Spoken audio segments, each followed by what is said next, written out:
very proud to be sponsoring this again for probably our 5th or 6th year. We ensure passionate people in all they collect and all they acquire through their lives. We're co-sponsored with AIG Private Client Group that shares that same philosophy. Today we've got a great presentation. I'm going to introduce you to Donald Osborne. Probably all know who Donald is, but he's a consultant, he's a publisher, he's a innovator, he's a unbelievable singer. He does it all. TV show guy. It's unbelievable. So Donald, I'll let you take it from here.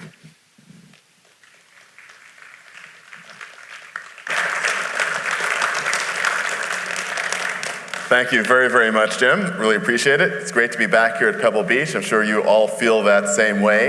It feels as if it was just a moment since we were here and forever since we've been here. And to be back here in the forum is absolutely tremendous for me and for my colleagues with whom I'm doing this presentation. I'd like to introduce them right now. First, Miles Collier. Miles Collier is somebody who is probably more important to the collector car community worldwide than just about anyone. Miles is an artist, a businessman, an entrepreneur, a collector, and an enthusiast, first and foremost.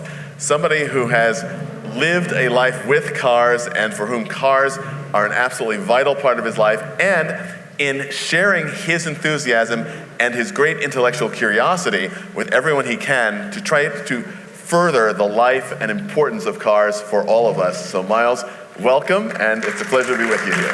Thank you so much, Donald. It's a pleasure to be here today and to engage in some repartee with you.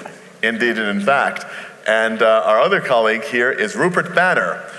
Rupert is the head of the International Car Department for Bonhams Auction House. And I've known Rupert for a very long time. It was interesting, I was reading in a bio of his recently that he's been with in this business for 25 years. I think I must have met you the second you started, because Rupert is still a young man, and I used to be a young man when we met. And Rupert is also somebody who has grown up with cars, and grown up with cars, I think, in the best way, because they're just so much a part of who he is and the way he expresses what he does. And when we all get the opportunity to do what it is that we truly love, it really shows in our work. And Rupert is somebody who is the best kind of advisor in the collector car business, whether as a dealer or an auction house specialist, someone who's really interested in connecting people with the cars that connect with them. And I think that's why he's been so successful at building up a great roster of clients and friends over the years. And certainly he and I have had a great deal of fun working together over the years and actually doing business even. Can you imagine that? Thank you very much, Donald. It's, I blush. Thank you very much. That's my goal.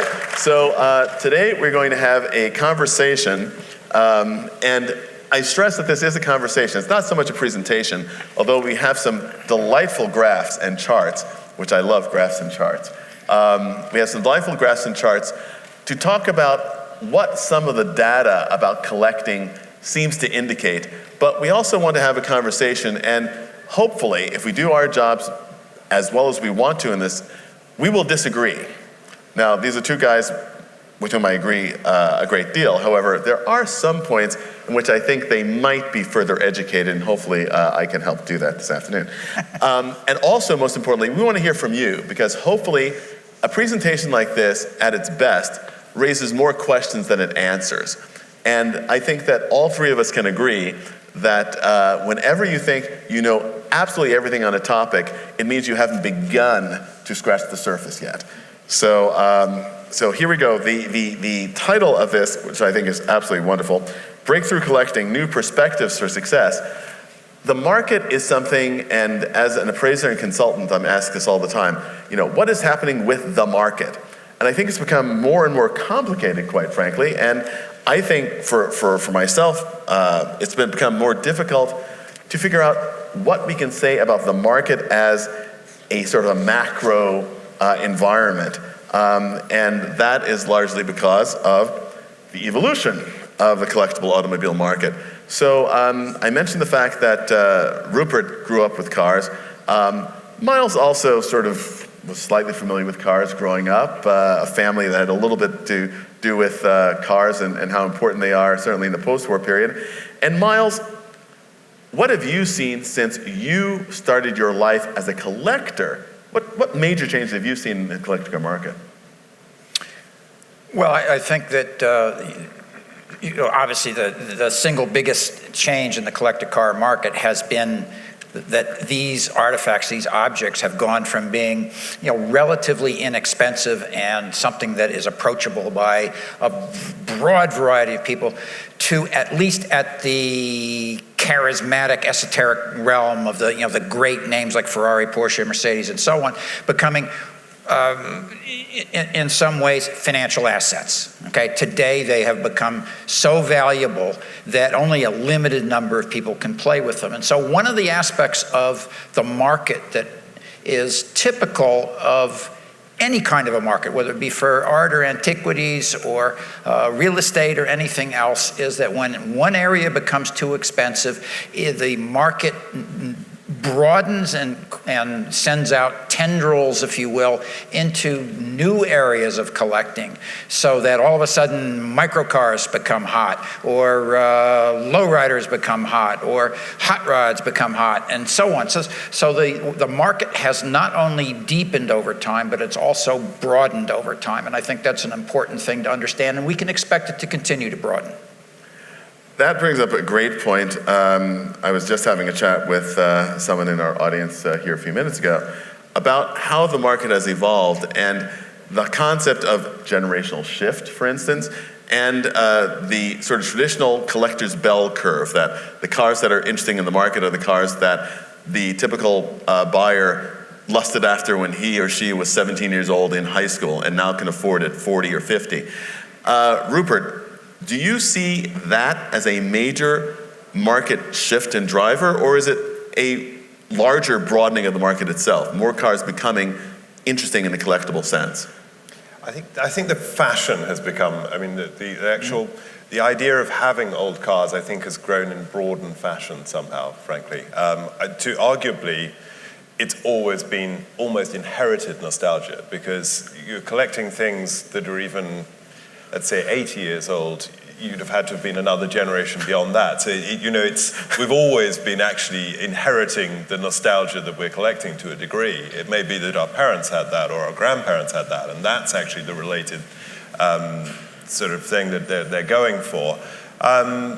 It is broader though, and it is wonderful events like this. It is the cultural idea of attachment to old cars. I think it's just so much broader.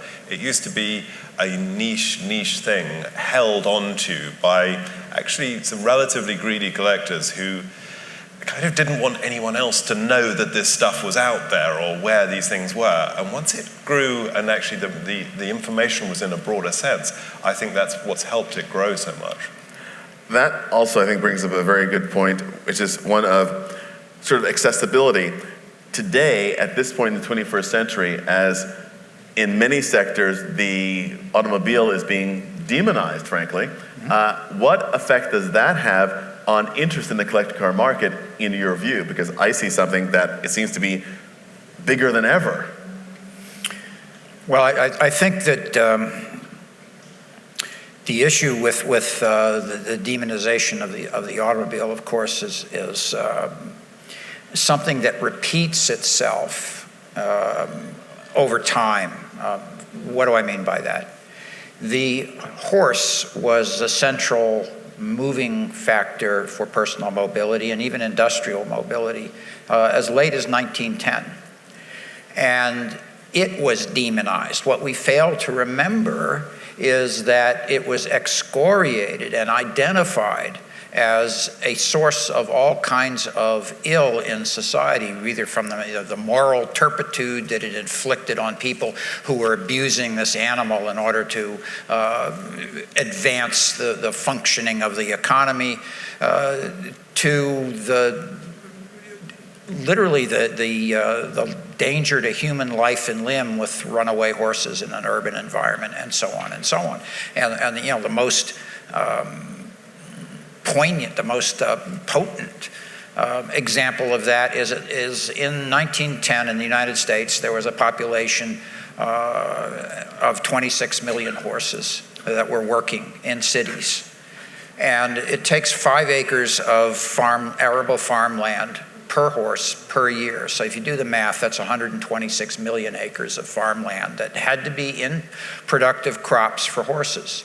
That's why when you look at photographs of New England in the turn of the century, in the 1900s, you see pictures of farms. There are no trees. There are no trees anywhere. And today, of course, the forests have come back. So what's my point here? Any sufficiently critical technology or powerful technology has both immense benefits and immense drawbacks. And we take what happens when we get accustomed to that technology is we take all of its benefits for granted and we only focus on the downside. So as a result, the huge benefits that the automobile confers, even today, are completely discounted, and we focus only on the downside of the thing. Now, that's the automobile as a major player in our economy. The collectible automobile is something else because it comes wrapped in nostalgia, in charm, in interest. There's something about it that makes it relatively friendly. And so I think that the future of the collectible automobile, at least as something that isn't going to get you shunned by your neighbors for indulging in hydrocarbon emission production or autophilia or whatever you want to call this thing. I don't know that that's much of a problem. And I'll give you one example and then I'll shut up. We brought a Fiat Multipla to this week here. We use it to bring the crew out to the racetrack and back. That thing stops traffic. I don't care if you're the greenest person in the world. You see a Fiat Multipla come by and you are waving and you're jumping up and down. You got a big dopey grin on your face. It's just an absolutely charming and engaging artifact. And so those properties aren't going to change. Which actually quite neatly brings us to our next general topic of discussion, which is today's collectible car. We touched on this a little bit about the fact that the collectible car arena is growing and broadening. And again, conversations I've been having recently with people about the whole concept of generational shift and some new cars that many of us, I certainly, see in collector car auctions from the 1990s and early 2000s. And you think, well, these are simply used cars. Surely these are not collectible cars. But also realizing that when I first became interested in cars in the 1960s, I was looking at cars from the 1950s and 40s, and they were simply 20-year-old cars then. So how has both fads and also the need to sort of see yourself in a car evolved in the 25 years you've been in the auction business? It's a dramatic change, I can tell you. I mean, the modern car manufacturers have cottoned on to the history of the automobile, design, shapes, retrospective designs, which have made them, I think, more appealing to people. The modern car manufacturers have also looked at an audience and said, these people collect things. They like sets of things. They like progression. And so they have looked at this and said, this is a market which is also sort of self-fulfilling for them, which is great. They love it. It is so much so that it has changed that I can tell you when I first started selling things in auction in the mid-1990s, when we were just moving out of a big recession in the whole industry for collector cars, we did not sell cars that were less than about 20 years old. We just didn't sell them. There wasn't the margin for us to make in them because the margins were so tight. They were second-hand cars that you couldn't make the margins on. Nor was there an appeal, nor was there actually any possibility of people competing against each other to bid on such things. Now, we are literally waiting for embargoes to run out on Ford GTs so that we can sell one. I mean, it's a total transformation. It's extraordinary. Yeah, to me, the extraordinary thing is that the old rule of thumb was that it takes 20 years for a car to become collectible because that's basically the amount of time it takes for the impressionable young person to have made enough money to be able to indulge their interest and acquire those cars. And what we've seen that time frame compress absolutely amazingly to the point that some cars that are held back and essentially are not available to the general public, but only to friends of the house or whatever the deal, immediately become collectible. And to me, as Rupert said, that's sort of a case of the manufacturers figuring out sort of the Hummel collectible figure, Franklin Mint, Beanie Baby approach to things, which is this desire of collectors to fill out sets, to have completeness and things of that nature. And I would suggest that those cars have not really passed the test of time yet. We don't know whether those cars are going to turn into real collectibles or whether they are just pseudo collectibles at this point. Which I think brings up a very good point about real collectibles. The fact that there are certain attributes of value that have been sort of eternal truths from the time that the Romans started collecting Greek art, certain things that people looked for and sought. And it's one of the things I think that helps explain the fact that while, yes, we see younger cars entering the collectible sphere and people who are younger looking at things that they relate to more directly in terms of their own personal nostalgia, but we also see great enthusiasm for brass era cars. And as you said, Rupert, the people who remember those when they were young are long gone, and they're very young people that are very interested in brass era cars. Where do you think that comes from? Well, speaking as the owner of a 1902 car and a 1900 tricycle, I have no idea. Mine is a sort of interest in engineering, and I think where it all comes from, and my mind being so small, I can deal with a one-cylinder car with an atmospheric inlet valve, a mechanical exhaust valve, one spark plug, and a battery, and a bit of gas. That's about as technical as I get. So this appeals to me for that reason. But actually, mine is also inherited. My father did this. I went on events with people that were doing this, and so to me, the be-all and end-all was to have one of these things myself. And so there is a bit of inherited there. I think the engineering is a major factor in it. And I've seen people throughout my career, I've seen people who came in buying 1960s, 1970s Ferraris and progressively got more and more interested in where this all came from. Where was this engineering? And then they would actually, and as they went back through the chapters, they would find the great things in their own era, drive them, and realize how exhilarating and how advanced it actually was for what it is. And that stretched back, and they would sort of almost inch back into the 30s, and then into the 20s, and then into a brass era thing. And and anyone who's driven a Mercer Raceabout, for example, it's just an exhilarating car. Nothing. Once you've done that, you can. And if your friends see you driving that, and if you take them out in it, it's infectious as well. So there are those elements that I think take people back to that. And I know certainly that is true for me. I did not grow up in a car family.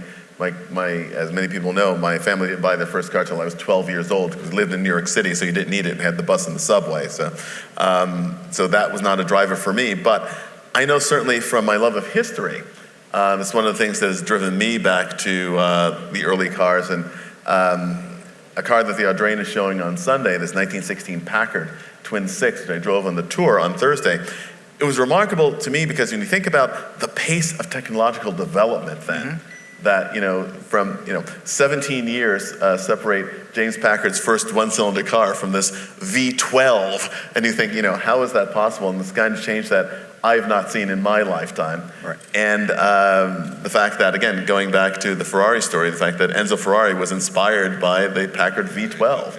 And it's something that I think also ties into what you said, Miles, about the Multipla. There's also cars that connect to people emotionally. And today, a lot of contemporary cars don't have that immediate emotional connection that you find in the Fiat Multipla, a car that just makes you want to grin just because you see it drive by, Well, I think that the thing that brass era cars do is they tick all the boxes. If we think through what are the appeals that automobiles offer, there are essentially 7 of them. And that is nostalgia, history, technology, aesthetics, mastery, competition and fellowship. And what we mean by those is, in Rupert's case, his family owned brass Harris car, so you have the nostalgic appeal. This is something I knew as a kid, and it's something that's very comforting and enjoyable, and it forms a continuation between me and prior generations. The history of brass cars is enormously important. As you just said, Donald, the amount of technology that was changing then is only equal to the amount of technology that's changing now. It's just absolutely remarkable. And that gets us to the third area, which is the area of the technological draw. Some people want to own cars because they are just technologically fascinating. Nothing is more fascinating than the brass era, when almost every design was built from first principles, and it was like trying to launch a rocket to the moon. And then the ability to work on one of those things and to drive one and to experience one, that's that whole concept of mastery, which is so fulfilling and so enjoyable with these things. I mean, try that with your stamp collection, right? And so, as I say, and then finally fellowship. Right? Another nutter with a 1904 automobile. It's like, wow, you fall on his neck like a long-lost brother. So, there are a lot of good things that are going on in the world of brass era to draw in collectors. And it's just a case of having your horizons broadened so that you realize those appeals. And that's really the evolution of every collector and what we need to look forward to in future generations. And Miles didn't mean to call you a nutter, but he just sort of did it by sleight of hand.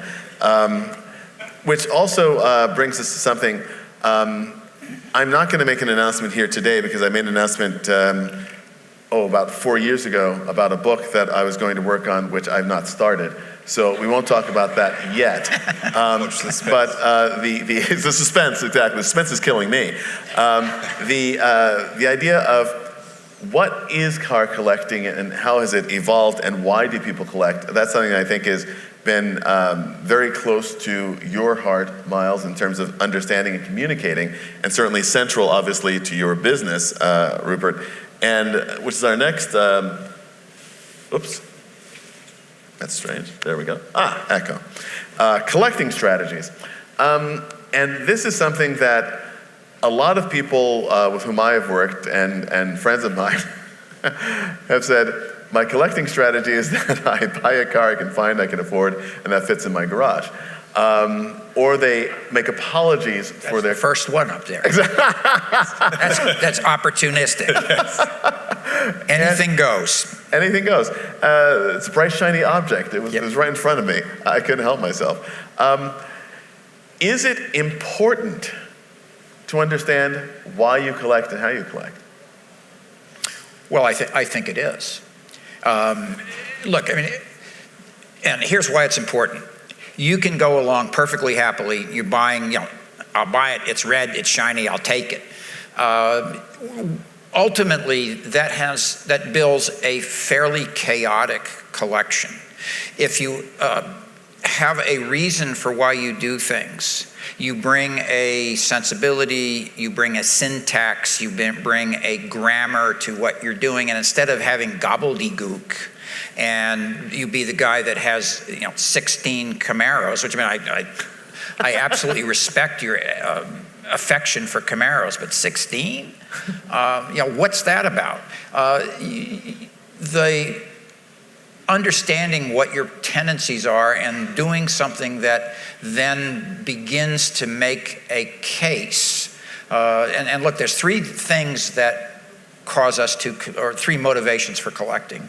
The obvious one that we're sort of addressing here is what I would call the rational collector, the didactic collector, and that's a collection that makes a case about the world some way. The evolution of, to use the Camaro example, Chevrolet sports cars in the middle 1960s to the present.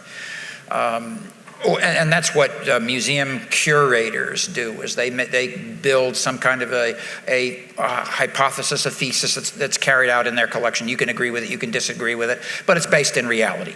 Now, the more interesting part of collecting comes from the emotional side, and there are two types of emotional collecting. The first is nostalgic. And what that is we collect something that was important to us in the past, and therefore the thing that makes our collection significant is its relationship to us, the collector. And what we are doing is we are creating a mini museum of me, because it's about my nostalgia. Now, the flip side of that, which is the other kind of emotional collecting, is what we might call fetishistic collecting. Okay, the car as fetish. And what do we mean by that? We mean that's a car that we want to own because it makes us feel good about ourselves because we own it. It's the idea of the Pacific Island idea of mana, where the object has power. Perfect example of that was the sale of the Steve McQueen Bullitt Mustang. Okay, that is a fetishistic object. Now, again, I don't mean that in anything other than sort of a very abstract academic anthropological meaning of the word fetishistic. And everybody who is a private collector and not a curator probably has their collection of nostalgic cars and fetishistic cars. And that adds some of the fun to things. I think I've written in an article that one of my absolutely most fetishistic things is a 2-liter Simca Abarth GT short wheelbase, short nose Corsa. And for whatever reason, I just love that damn car. It just makes me happy when I walk by it. And those are the things that add spice to your collection. So understanding some of these things about your motivation then lets you pick a strategy, whether it's a vertical one by just one mark, or a thematic one, GT cars from the 1960s. And that makes for, I think, a more satisfying collection, certainly one that other people can understand. There's one word here on the slide that I did not hear you touch on, maybe you did, the relational. That's a toughie, okay? I avoided it just because this is a difficult one to pull off. A relational collecting strategy probably cannot be pulled together for a full collection, okay? You can have a couple of relational cars in a collection and they add interest. And what do we mean by our relational cars? Relational cars are cars that are essentially, for want of better terminology, twins separated at birth. Think Arnold Schwarzenegger and Danny DeVito, right? The point is they don't look like they're related at all, but in fact they're remarkably similar. So here's one example of a relational pair that we have in our collection. Lotus Elite, the Series 1, back in 1959, and McLaren F1. Like, how are those two cars exactly the same? Both designed by a designer who had never designed a road car before and was exclusively a racing car designer. Both cars are the first composite cars of their type ever made. The Lotus Elite has a fiberglass monocoque. The F1 is the first road car with a full carbon monocoque. Both cars went out and outsourced their engines, the Lotus Elite to Coventry Climax, the F1 to BMW. Both cars turned out not to sell in anything like the numbers that the manufacturers hoped for because the cost drivers behind them were so high that the market was much smaller than they thought they were. And that's what killed the Lotus Elite, and indeed the F1 production was terminated at 106 or 107 units, whatever it was. Both cars were never designed to be racing cars. Both cars turned out to be devastatingly effective racing cars, the F1 being the last road-designed automobile to win first overall and outright at Le Mans, and the Lotus Elite that won its class at Le Mans for 6 different years. So at the end of the day, I think, and finally, both cars showed a remarkable obsession by their designers on lightness and aerodynamics. So I think, at the end of the day, you can agree that, wow, those two cars really are remarkably similar. But you got to find those, those kinds of pairings are difficult to find. Ford Model T, Rolls-Royce Silver Ghost is another one.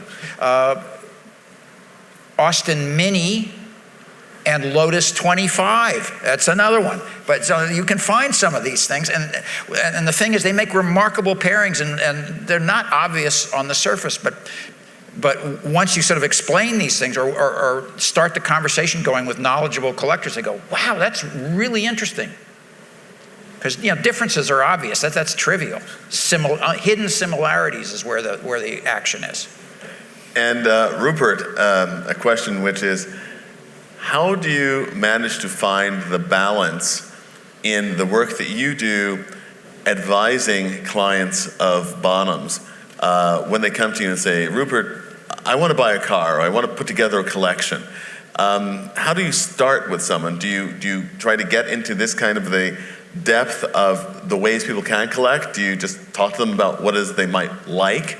How do you find that point of engagement that will actually help someone build a meaningful collection? I think collecting is a journey, actually. I mean, I think a lot of people, we talk about sort of kid in the candy store thing. I think a lot of people might even arrive this weekend and say, there's auctions, I'm going to go and buy some cars. And then they get the cars back and they're like, well, I quite like that and I don't like that. And at that stage in the equation, there are some people who are very erudite and very smart, and they go out and they never bought a car before, and they actually take good stock of advice from somebody such as myself or many other brokers or advisors or people like yourself as well, and they actually really listen and they can work out their journey beforehand. There are not many of those, and very few of them actually do it. But for the majority of people, they'll do this sort of kid in the candy store thing, and then somewhere along the journey, they'll start to think, well, that really doesn't make any sense, or I've found that I actually go on tours for these events and I kind of like those guys and I like being part of that scene, or I'm interested in racing, or I want to be a Concours guy, or my collection is about a vertical collection or a horizontal. They'll get a bit more, and at that point, when you can see that coming through as somebody that you know and you're seeing it actively, and they come to you and they say, oh, I'm really interested in this car, and you start to say things like, but why?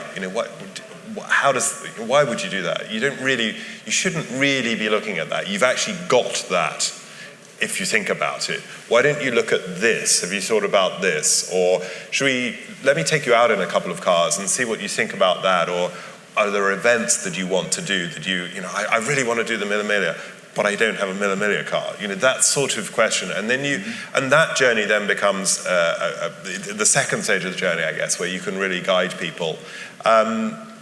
But it is a journey, I think. And I don't think there are many people that come straight off the bat that do it. I think that, if you're in Miles's position, you take it to the nth degree, where you actually come all the way out the other side and are very, very careful about what you acquire. If you're somebody like Everett Lauman, you actually do something where you actually look at a placeholder and say, well, that kind of represents what I want in this story. It's not really the best one, but for the moment it'll do until I find something else. I want something that ticks that box, but I will replace it with something else. And so that's but I think that's sort of really very long way down the journey. Well, I think what Rupert's basically saying is the trick is you need to move beginning collectors from opportunistic, which is that's just kind of doing things, and that results in sort of inchoate collections that even the collector usually doesn't enjoy in the long run, into something that's more rational, that begins to express your personality, your view of the world. And indeed, some collections, as we know, really important collections, actually are a material contribution to the history of the automobile because of the way they've been thought through and put together. And at that point, you sort of have it all. You've got an important collection. You've got cars that you really enjoy. And this comes from understanding yourself.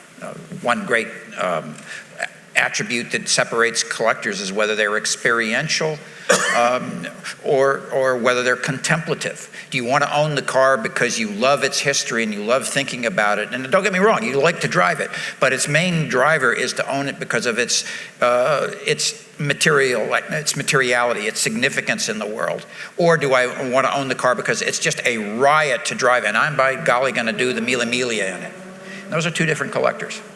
Well, it's terrific. By the way, these guys are absolutely sensational. None of this is scripted, and yet they bring me from point to point because they just drill inside my head. You and I, Miles, I know we've had this conversation. I think we collaborated on an article on this, and I know that I have seen this, Rupert, in your life and in your work. There are collections that have made the cars in them more than the sum of their parts. It's been how many years now? 40 years since the disbursement of the Harrah collection? Yeah. And yet, a car which was a part of the Harrah collection still means something in the marketplace, still means something to owners, still means something to restorers. And A George Waterman collection. George Waterman, that gets back to the book I haven't announced yet, but it's about sort of the history of collecting cars, and it's not nearly finished because I started doing the research, which was a big mistake. Never do research before you write the book, just write the book. It's much easier that way. But we've certainly seen a number of great collections come through Bonhams over the years, and certainly you've seen them at Christie's. And what is it, in your experience, that makes a collection speak more highly than simply an assortment of cars? I think that it usually shows an individual who's actually taken a true passion about it, has thought about it, and you're buying into the culture of that person. That person has probably had a team of people looking after it. If it's a proper collection, I'm not talking necessarily maybe about 4 or 5 cars. If you're talking about a bigger scale thing, 30 or 40 cars, it's been looked after, it's been cultivated, it's grown, and I think that people buy into that. Perhaps they want to be that individual as well. They want to have that mentality about how they collect. And from time to time, there are people who we sell collections for. People don't even know that collection exists. And when it does, they're like, wow, this is so perfectly formed. This is a great group of cars. A Browning collection I remember selling at Christie's many, many years ago.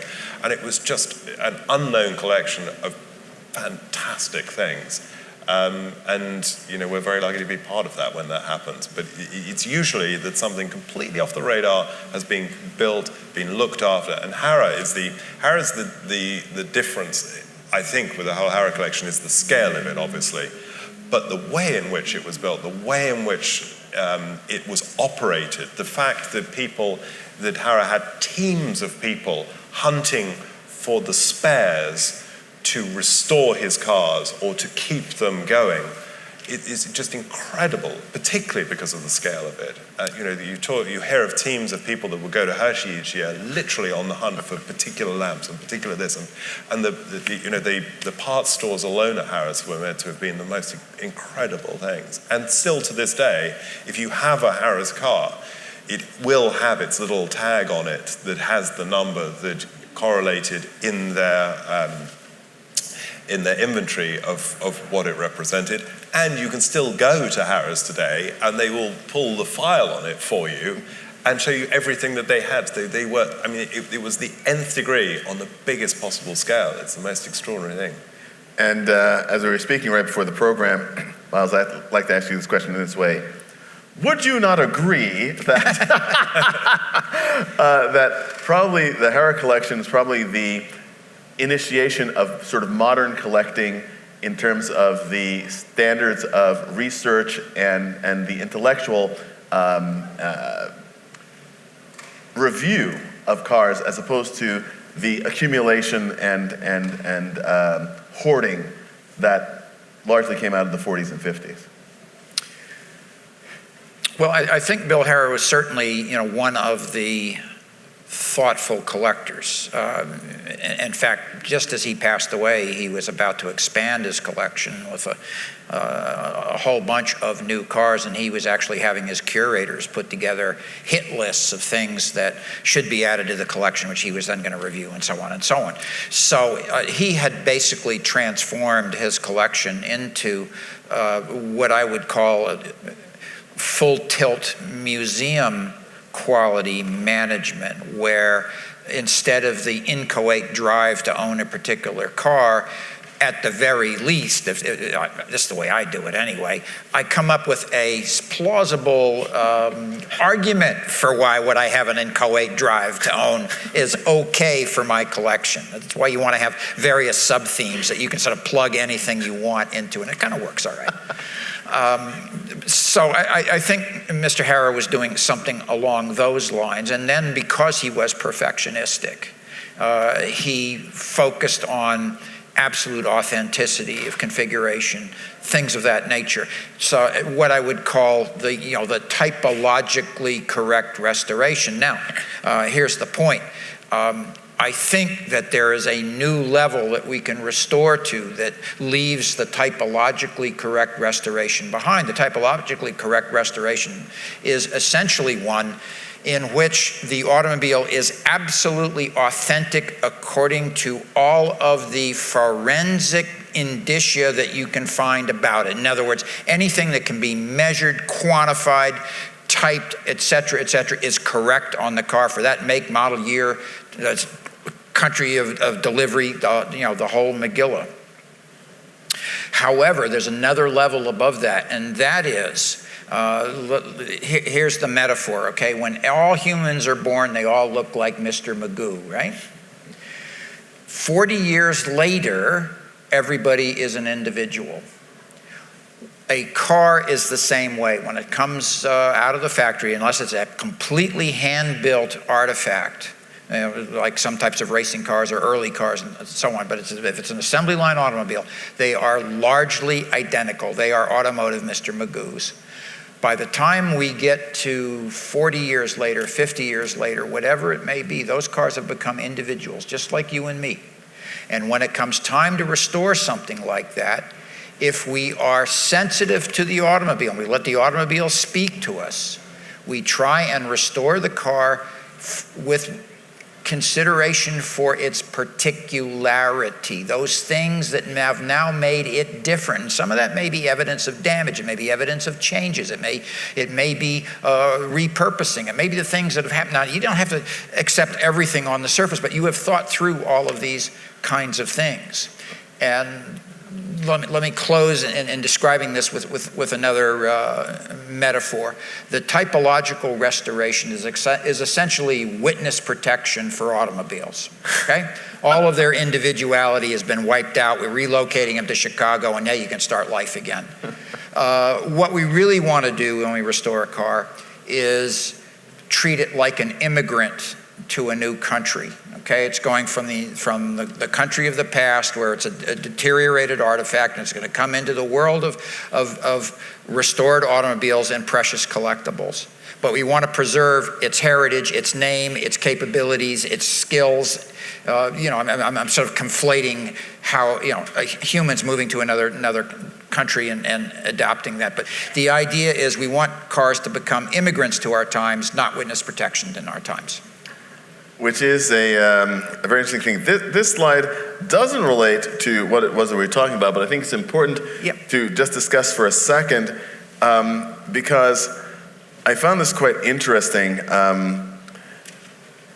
The places where the commonality, and I don't know the size of this survey, but it could have been... This was, the N was about 50. Mm-hmm. Okay. Now, I haven't run enough of these to have a large scale number, 10,000 automobile collectors, but I have no reason to believe that you're going to get anything significantly different in that. What might be interesting to see is, are certain aspects of the 7 demand drivers always lower than others? And that's an interesting idea. And the fact that some which may indicate lower but have more commonality, the fact that the technical part, the fact that it had so much commonality, although it was not the highest, I found quite interesting, which also went back to things which two of you were saying about what drives long-term interest in something. What are those things people say that, well, interesting cars of the 30s is not what it used to be. No, interesting cars, the best cars of the 30s is higher than it's ever been, but they made some boring cars in the 1930s, and nobody cares about those. And the same will be true for some of the cars that they're producing today, which have that sort of, I'll say, instant collectible factor. If they haven't actually proven to move the needle after 20 years has passed, then we'll sort of see where it shakes out. But the fact that the technical is still very important to a lot of collectors. Well, depending on how much we want to sort of criticize the methodology here, it may be that well, first, let me make sure we all have the background on this, okay?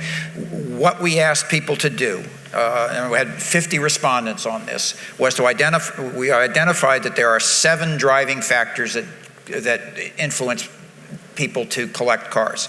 And everybody has a sensitivity to those individual factors to varying degrees. Some people care about the technology, some people don't. Some people are extremely sensitive to aesthetics, some people are not. Some people only own cars because they're highly experiential and they want to go vintage racing. So, and the issue is, people are various in their desires for things, and the automobiles that they buy afford the satisfaction of those desires equally. So a 212 Ferrari Barchetta is going to be delightful for somebody who's interested in competition and interested in aesthetics, interested in technology, and so on.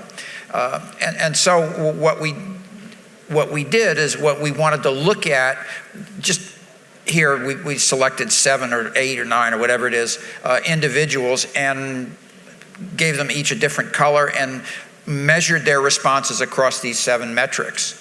And you can see that people differ substantially in their interest. I mean, you can see that competition has some people right out to the top. There's 2 people just desperate, foaming at the mouth competitors, and the other folks, they're basically identified, competition's okay, but it's not really my shtick. Some people are a little misogynistic with being down in the 4s or the 5s, but others are identify fellowship as being extremely important. And that's the point, is everybody has a different taste in cars. That's why all collections aren't the same. That's why you can objectively agree, I can agree with Donald, that some car is enormously important, valuable collector automobile, but I could say, Donald, I know you love it, it does absolutely nothing for me. So a case in point, 275 GTB Ferrari does absolutely nothing for me. I don't know why, it just doesn't. So that's what this all shows. And it also shows to me, and we'll see if you agree with this, Rupert, if you don't, you're excused for the rest of the program. That the world, of course, we are all incredibly shallow, because what's the one that has the most commonality? Of course, aesthetics. And we're drawn to the aesthetic first and foremost, unless I know something more about the particular car. The car that's going to catch our eye first is the beautiful one, the one that's perceived to be beautiful, which also gets into another wonderful conversation of defining beauty. I mean, as you said, let's not 275. Good luck. Next, is that the question? I mean, aesthetics, you're not actually necessarily saying it's the beauty that drew it to you. It could be the curiosity of the aesthetics, or there could be so many different reasons that the aesthetics are important to people. But it is clearly a major draw. People also have different definitions of aesthetics, Absolutely. right? I mean, you can stand next to somebody and say, well, that's the most beautiful thing I've ever seen. Your eyes are bulging out of your head, and you're going, really? But the point is that, the thing about aesthetics is, unlike a number of these other demand drivers, say technical, for instance, which you have to actually know a fair amount about cars before the technical stuff becomes really charming to you. But aesthetics just reaches out and grabs you by the throat. I mean, it is the most visceral, and of course we'd expect it to record a fairly high number that way. Because it's one of the primary drivers in collecting cars is, how beautiful are these things? They are magnificent. We love them. Well, it's the gateway as well, isn't it? Yeah, certainly. You see something you like, and then you probably you see if the other aspects sort of resonate with you. But the other great gateway is nostalgia. Yeah. Stuff you used to know. That's often the safe bet, right? People go in, the first car they're going to buy, I always wanted one of those as a kid. Exactly. One of the things, actually, that this chart, these responses could also show, in terms of the values given to aesthetics, is the fact that unless a car meets certain aesthetic criteria, I'm simply not interested in it. So, that could just be not simply that I go for beautiful cars, but they have to be cars that look a certain way, that make me respond in a certain way.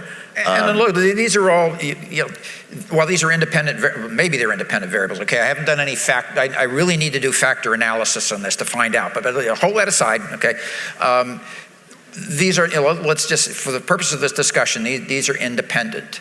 And consequently,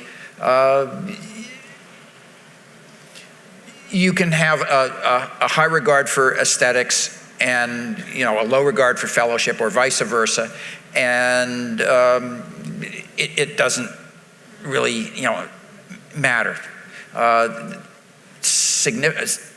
Try this again. The other aspect of it is you could have a high regard for aesthetics, have a car that isn't particularly aesthetic, but because you also have a high regard for technical and history, you gotta have it because the technology is absolutely unbelievable and the car is enormously important. So and it's not so ugly that you'll reject it out of hand. Exactly. Or it could even, I mean, who knows, right? We could hypothesize some car that was preeminently wonderful from let's say history and competition, and that was uglier than a mud fence. It is, our next area is something which I think is absolutely key to both collecting and the way the market has moved. I have observed, and perhaps you've seen the same thing, Rupert, that in certainly the last 20 years, and it's been accelerating, that the main market movers in terms of interest in cars and largely in value has been experiential. People want to buy cars that they can go out and drive and enjoy and not so much look at. The idea that, well, I love MG TCs, but I don't fit in one, but I still want to buy one because I think they're neat cars. Some will say, no, thank you, I'll have a TF instead because I want to drive it. I wouldn't have a TC no matter how wonderful or historic it might be. Yeah, I mean, it also goes with fashion as well. If you look at this, I mean, I think there are a lot of people that buy cars now to be part of an event. It's a sociable hobby. This is, I mean, all the people think, this is basically the second opportunity in the last 18 months we've all had a chance to be together, and we rush, like bees to honey to be part of it again. We want to be here. It's a wonderful thing to be here. And they want to be on events, or they like going on these events to meet with other people who have like minds and to enjoy it. And that is, people are coming in and saying, I want to be on, my friend was on that, it was so much fun, or he took me with that. The best selling pitch for any car for us is if you take somebody on one of these events, like, wow, this is great, I didn't realize this. It's a whole new world, and I met these people, and I like those people, this is great. I want one of those, get me one of those. It's fellowship is completely underrated by beginning collectors when they get into this, right? They're thinking about all the technical and aesthetic hot spots, right? Oh, it's got to be red, it's got to be shiny, it's got to have 12 cylinders, it's got to do this, it's got to do that. And absolutely one of the most potent long-term appeals of automobiles is the human interactions that they afford. And so cars that have great followings, like Bentley's Drivers Club, I mean, those guys know how to party. You want to have a good time? Buy yourself a Bentley, because it's like you won't regret it. That's right. And it also comes to something we'll get to slightly later, but the third word in this title about consumption, we're going to get to that. It relates to our next topic, which is restoration. And this is something that I'm sure everybody here in the audience has been very, very aware of, the rise in interest in so-called preservation cars, in the interest in barn finds. And that is a topic that could be an entire presentation by itself. In fact, they're two very, very different things. And of course, here at the Pebble Beach Concours, the preservation classes, pre-war and post-war preservation classes, have taken on larger and larger impact. And so for restorers, and we don't have a restorer on this panel, but it's always interesting to speak to them about this. We are in a different place, just as we are in collecting and the development of collecting and its history and its evolution. We're in a very different place about restoration now than we were 25 years ago. And so in the work that you do to both maintain and develop and promote in the best way possible your collection, how have those attitudes changed? Well, we actually use the Conservation Restoration Lab as a place to work out new approaches to restoration. And in large part, this is where this idea for what we're now calling the archaeological restoration, which is the restoration that preserves and celebrates the particularities of an automobile. The fact that cars are not perfect when they're built. And that's where a great deal of the interest lies. We think about the asymmetry of handmade Italian coachwork. Imagine how much, I don't know, I date myself, right? Anybody remember the Stepford Wives movies? Really marginal. Raise your hand. Okay. Okay. Well, for those that don't know about it, check with someone who does. But the point is, by the old person next to you. Yes. By the time you iron out a car that has fairly asymmetric hand-built Italian coachwork, and were you to make it perfectly symmetric, the thing would look like a Stepford wife, right? It'd be soulless but perfect. And that's not what we want to do. So there's two aspects of restoration. There's the forensics, which I referred to earlier, which is all this quantitative stuff. And then there's the poetics. You got to get the poetics right, which is how much overspray did the thing have? How asymmetric was it? How lousy were the door gaps? What were the shut lines like? Did the rivets show through the bondo or not? When the car was originally built. Those are the things that I find really interesting about automobiles, because they tell us about the humanity of them. I want to know about the people that put it together. I want to know about the people that used it, that changed it, that repurposed it, that even the ones that let it deteriorate. And all of that is written into the car if you'll just give it a break. It is definitely something that impacts my work as an appraiser greatly, because I have to know how to look at a car, how to look at potential comparables for the car and how they fit into the way that they were made and the way they exist today. And Rupert, I know that I have certainly walked through auction previews with you and looked at cars and we said, oh, this is absolutely amazing, it's wonderful. But then we look at each other and say, but will people get it? The fact that this car is showing its life as opposed to appearing as if it was this perfect magazine cover. Yeah, we've seen things evolve tremendously in the last, I'd say, 25 years. I forget when the first preservation classes were at Pebble, but maybe 20 years ago. 20 years ago. I remember Adolfo Wilsi saying we need a post-war preservation. But I think preservation was it basically seemed to sit with things that were being pulled out of barns that were from the 20s or 30s or older, and that nobody thought the things from the 50s and 60s could actually be preserved items. So I think, we've seen the evolution of that. We're in the presence really of one of the great minds of thinking about this and actually objectively saying, hang on a minute, don't let these cars, when you've got wonderfully original cars, just don't, if you want to restore a car, find one that actually needs a restoration or that lost all its paint or had a terrible accident or something. You just do that with that. But this one, you've got to keep safe. And I think we've seen certainly over the course of my career, I've seen things like, you would remember this car, but the Gavoni bird cage that we got out of Italy in 2001, 20 years ago. And actually seeing that car, which I think if we had found that 10 years before that would have gone straight to a race shop, been stripped down, the identity would sort of been used in some way, and it would have been out there winning races in the Vintage Sports Car Club, was actually bid extremely healthily to have this basic car that had raced for 2 years of its life. And then the restoration that it then had was an inside-out restoration, we might call it, rather than an outside-in, to make sure that it kept that same feel regardless. And it was this, in inverted commas, time warp race car, which it still is today. So 20 years on, instead of, if you took it 20 years back or 10 years back even, you'd have lost that. That car would have become a very different car. Today, that car is exactly the same aesthetically as it was in 2001. This is one of the challenges of this. I've managed the time here extremely poorly, so we're almost out of time, but I want to make sure that we get to this. This is my absolute favorite slide in the entire presentation, and it's something that shows quite clearly, in a very rational way, how you can identify and quantify the moment that a car requires intervention. And it's a discussion that we have had. They're very animated discussions that sometimes we have about, has this car passed that tipping point? There's something in this slide I have to just say, first to sort of hurl the grenade into this conversation, as it were, which is this is very, very logical and very understandable. It's missing the heart factor.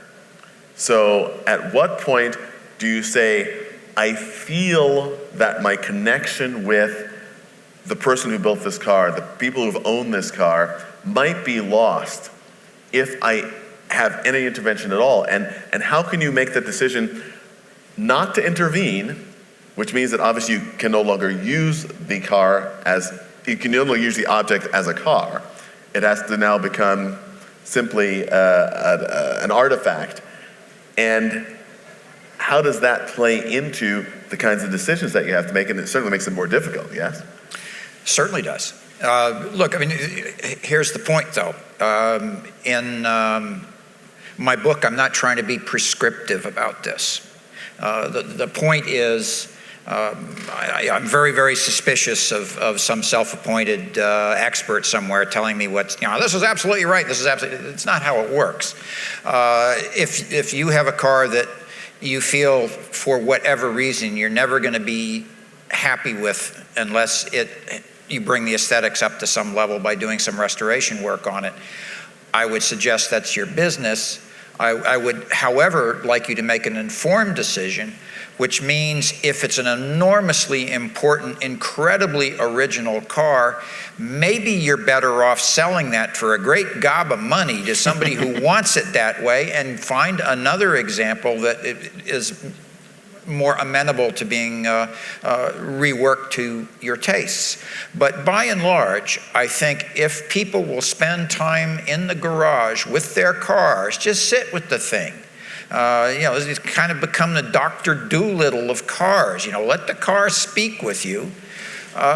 You will make some pretty good decisions about when an intervention is necessary and when one isn't.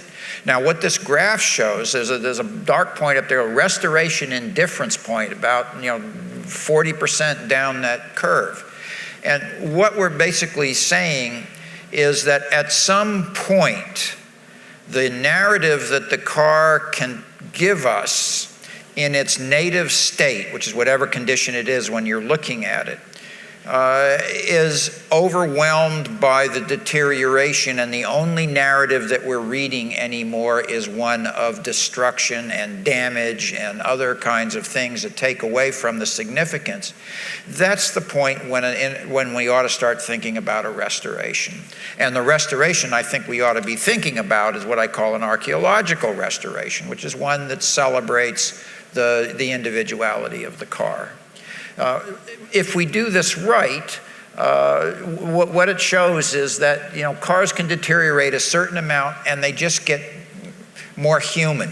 Okay, they become more something that tells us about the people from the past and connects us to people in the past, and something that we want to pass on to future generations. And that's those dotted lines up there at the top. At some point, when the restoration is indicated, we change tracks there. We take the left-hand fork and we follow that green line, that descending green line out there. And that basically shows, if you drop a vertical off of the green line, that in fact we have improved the story, the information that's in the automobile by restoring it, because it was so deteriorated. It was missing all its trim, it had no glass in it. And when we put all of those things back, yes, it's not the stuff from back when the car was made, but it's a fairly good evocation of what it was, and I think that's a very commendable thing to do.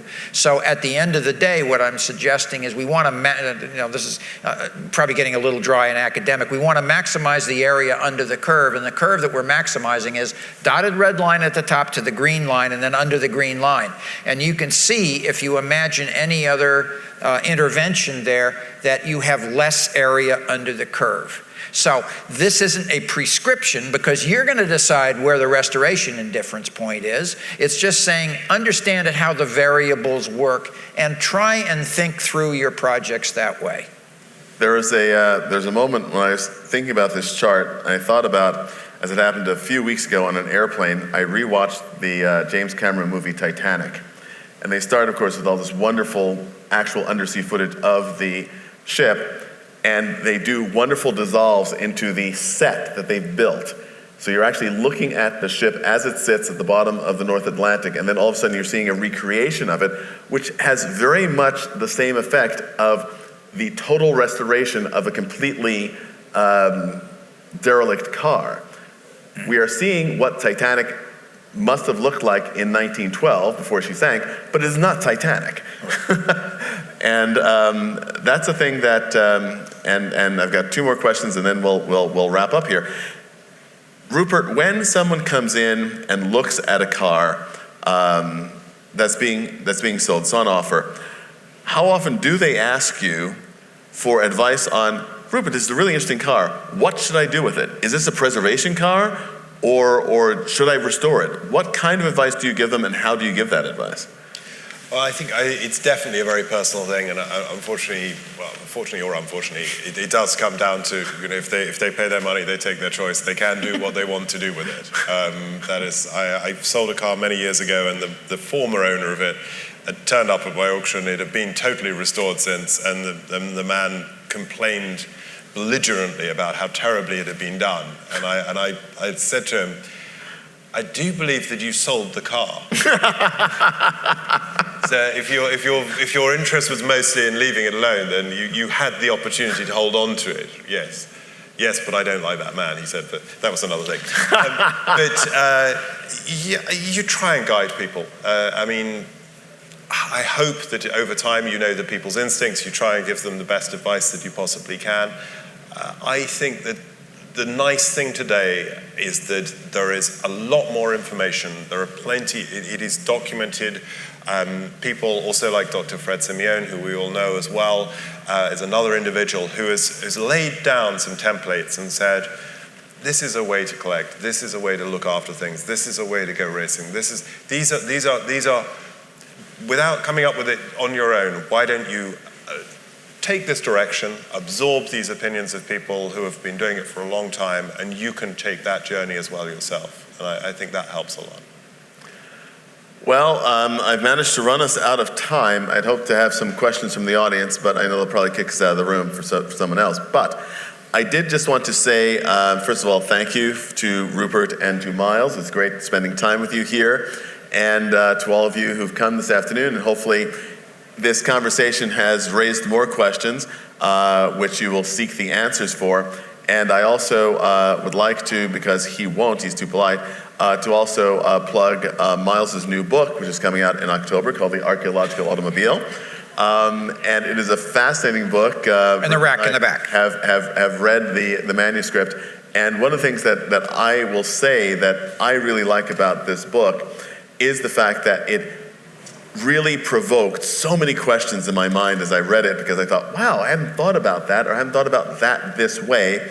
And I need to send an email to Miles or to call Miles and say, how did you come to that conclusion? But it's also quite fascinating because it is not simply the explanation of, we are here, so therefore you must do this. There is nothing remotely binary, as we've had in this discussion, about collecting cars, how you collect cars, how you take care of cars. It's just the fact that we are all interested in it and want to learn far more about it. And I hope that also Rupert is an extraordinary exemplar of his profession as well. But also know that there are a few others like Rupert who, if you're interested in buying a car at auction, it is not simply a blind crapshoot.